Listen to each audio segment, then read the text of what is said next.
भारत में गर्मी अब सिर्फ एक सीजन यानी ऋतु नहीं रही, ये एक क्राइसिस बनती जा रही है। अप्रैल 2026 में मध्य प्रदेश, महाराष्ट्र, उड़ीसा और छत्तीसगढ़ में कई जगहों पर टेम्परेचर ऑलरेडी 43 से 45 डिग्री तक पहुंच चुका है, 45 डिग्री तक पहुंच चुका है। और इंडियन मेट्रोलॉजिकल डिपार्टमेंट आईएमडी ने यह चेतावनी दी है कि इस साल हीट वेव्स अबव नॉर्मल रहने वाली हैं। लेकिन ये सिर्फ एक साल की कहानी होती तो भी गनीमत थी, लेकिन ऐसी कहानी बार बार रिपीट हो रही है। अगर डेटा को एनालिसिस करें तो भारत का जो औसत तापमान है यानी एवरेज टेम्परेचर है वो 1901 से लेकर के अब तक लगभग 0.9 डिग्री बढ़ चुका है। ये एक बड़ी बढ़ोतरी है।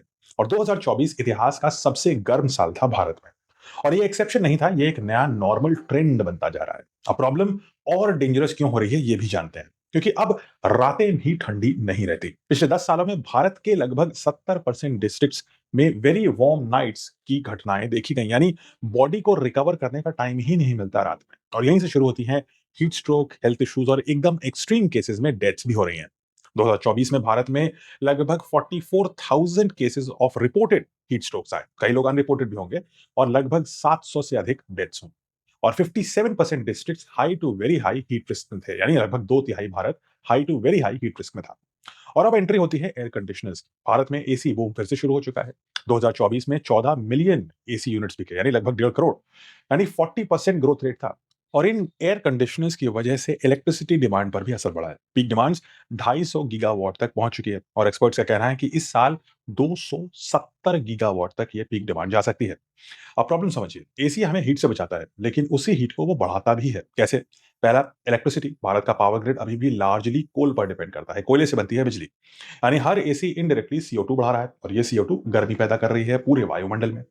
दूसरा, रेफ्रिजरेंट्स। एसी के अंदर इस्तेमाल होने वाली गैसेस सीओ2 से हजारों गुना ज्यादा हार्मफुल होती हैं। यानी जितना ज्यादा कूलिंग उतनी ज्यादा वार्मिंग कर रहा है बाहर की तरफ।